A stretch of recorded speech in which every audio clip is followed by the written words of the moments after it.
Thank you so much for being with us and Pleasure. for speaking to us today. So just let's start off by explaining where we are.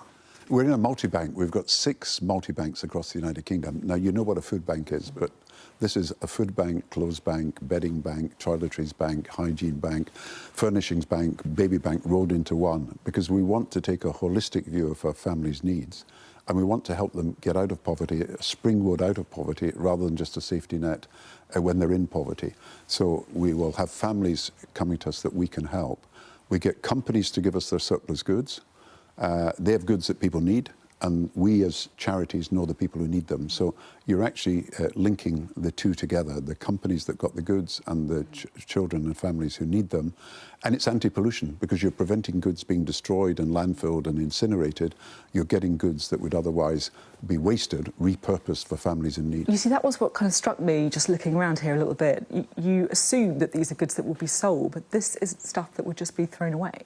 There's a number of reasons why goods end up here. Sometimes the companies that are being served by one of the retailers goes bust. I mean, Amazon's one of them, and they're one of our biggest helpers. Sometimes these are surplus goods that are not going to be in fashion next season. And sometimes companies are just unloading their warehouses and trying to get goods used. But what we want to avoid is them sort of incinerating or wasting the goods when they could actually be used. And it does make a real difference. I mean, when we opened the warehouse in Swansea, it was fascinating, because a young girl had never had a new good in her life. It was always second-hand. And she was being bullied at school because she didn't have proper trainers. Now, we were able, because of a gift, to give her the sort of best trainers. And you could just see the difference in that girl, the confidence that came from having something she wanted. When we opened our warehouse in Wigan, a father came in on the day, and he actually said, "I can't afford to keep my son anymore." And this 16-year-old teenager was in floods of tears. And we had to be able to help him, but we were able to get the goods to the family. And, you know, it would have cost $250,000 a year for that kid to be in residential care. With a few more goods to the family and a few more pounds, he was actually kept out of care and came back to the family. So you can make a difference in small ways, but we've delivered about 8 million goods in the last period. And it's about £80 million worth of goods. Our target is £200 million, 20 million goods in the next year. And that means we want more companies, and we want more donations to make it possible. And we want companies to give us basic goods like soap and shampoo and toothpaste, which are not often in surplus, but which are absolutely basic. It still feels slightly strange to me seeing you, someone who's so familiar to us, former Prime Minister, in food banks. It feels like you've taken quite a different journey, shall I say, to some of your other predecessors in what you're focusing on and what your priorities are in your kind of post-Number 10 life. But I grew up in a town which was experiencing unemployment and a lot of poverty. My school class had a lot of travelling people. I knew the poverty that existed then, and I never thought I would see it again. Honestly, I thought that we'd got rid of that kind of poverty. But now I see, you know, children going to school ill-clad and hungry. You witness families that are having to choose between eating and keeping clean, just buying things like soap and toothpaste. You see mothers queuing up at food banks because no matter how hard they work, they cannot make ends meet, because the cost of bringing up a child is so high these days. And so if we can make a difference, now clearly the government's child poverty review is the key to moving things forward, but I think you will need for a long time in the crisis support system that is really broken, you will need companies, charities, foundations, local government and national government to come together in a partnership to make a difference. When people fall into crisis because there's cancer in the family, or because there's a family breakup, or because they lose their job, then there isn't a proper crisis support system, and we've got to do something about it. Now, if we can help in some way, I feel that's making some difference to the lives of people who otherwise are forgotten, otherwise left behind. When you talk and write about poverty, it's very clear that you hold the austerity under the previous Conservative government deeply responsible for this. And I get why you do that, and I understand that you're a Labour man, you're Labour through and through. But this government's been in power for a while now, and they have made some choices on things like extra defence spending, or the benefits bill, or the budgets that they put forward. Do you think this government needs to take more responsibility now for child poverty? Yeah, I think they've set up the child poverty review immediately they came into government. It was a promise in their manifesto. The review is looking at all the things that we're going to be talking about, the measures that could be taken and also how to fund them. That review is going to report very soon. So they've raised the minimum wage. That's really important. Raised the youth minimum wage by 16%, put more money into the benefit system in order to end the deductions, which was causing a lot of destitution, people having their benefits deducted at 20 or 30%. So there's a few changes being made, but the big changes will have to come from the child poverty review. I'm prepared to give the government time to sort it out because we want to get it right and we want to get the changes that last. But the problem with the Conservative measures is this, and I don't want to go on about them because people think it's all in the past, but these were post-dated measures. So every year, as a result of George Osborne's policy in 2016, another 50,000 children are moving into poverty every year until 2035. Talking about children moving into poverty, because the government has introduced changes to benefits. You talk about putting more money into the system, but they've also made a decision on cutting disability benefits that many Labour MPs are deeply worried about, and their own impact assessment says that will be 50,000 extra children. Yeah, I think Liz Kendall's made a speech on this this today, and I think she's saying she's learning from the representations that people are making. I would like to see a situation where no child is forced into poverty as a result of these changes, and I would like to see a fairness guarantee built into the system, that no matter what medical advice has been given, of course, about whether people are eligible for this or that, and that's really a medical problem, that nobody should be forced into poverty as a result of the changes. And I think once Liz Kendall and others listen to the consultation, I think that's what they will eventually conclude. So currently you're worried about the policy in its current form. That's fair to say, is it? I think she said today that she wants to learn from the representations that have been made. And what's the representation you would be making? That child poverty should not continue to rise, that we've got to get it down. And if any measure is pushing child poverty up, we've got to take measures to bring child poverty down. Now, the Child Poverty Review will be looking at exactly that issue. I have submitted evidence. I mean, they did invite evidence. I'm not sort of trying to be a backseat driver here. I'm just submitting evidence because the multibanks and others were invited to give evidence on what's happening. And I've been around the country. I've seen what's happening. I've seen the divide growing between people on the very lowest incomes and even people on middle incomes. It's not just a gap between rich and poor. It's a gap between people at the very lowest level of income and people who are on average wages. And I think we can do something about it. Oh, there's a two-child benefit cap as well.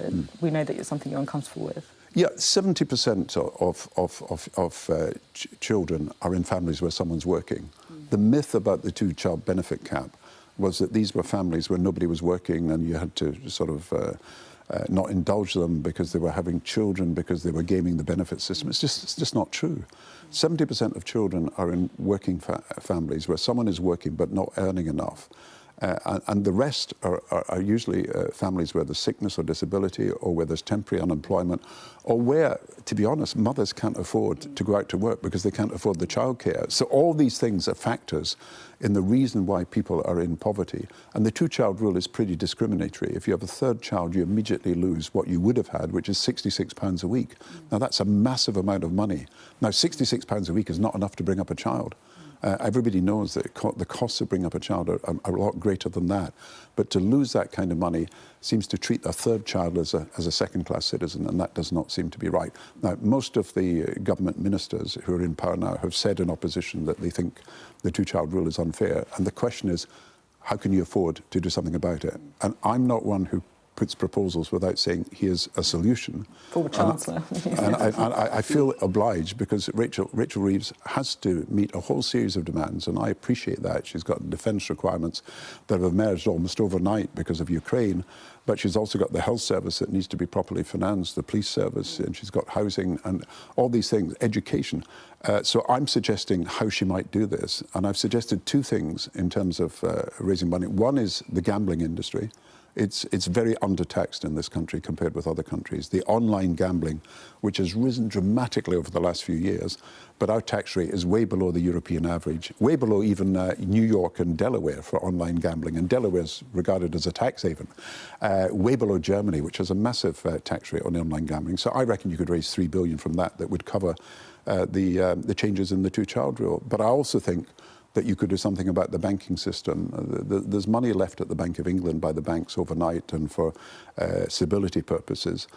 We didn't used to pay interest rate on that to the banks, but now we're paying 4.25%, and that's costing a lot of money. And I think we could have a tiered system that would raise another $3 billion. Can I ask about another big story today, which is Keir Starmer indicating that he's going to look again at the winter fuel payments? You, of course, brought this in when you were in government. Do you think it's the right move to try and make sure that fewer pensioners are affected by this? Yeah, I think what Keir's saying is the economy has improved, and he feels that the country is in a better position. They can afford to do better by the pensioner community. And I think it's back to what I'm saying, a fairness guarantee. You must be fair to the different communities in your country when they're struggling. And so you've got to be fair to, obviously, people who are suffering because of any changes in the benefit system. So I don't want to see anybody pushed into poverty as a result of that. And you've got to be fair to pensioners. And I think there is a strong case. I did bring it in. It's a universal benefit. I think there is a case, for example, for not people on the top rate of tax not receiving it, but that's something the government has got to decide.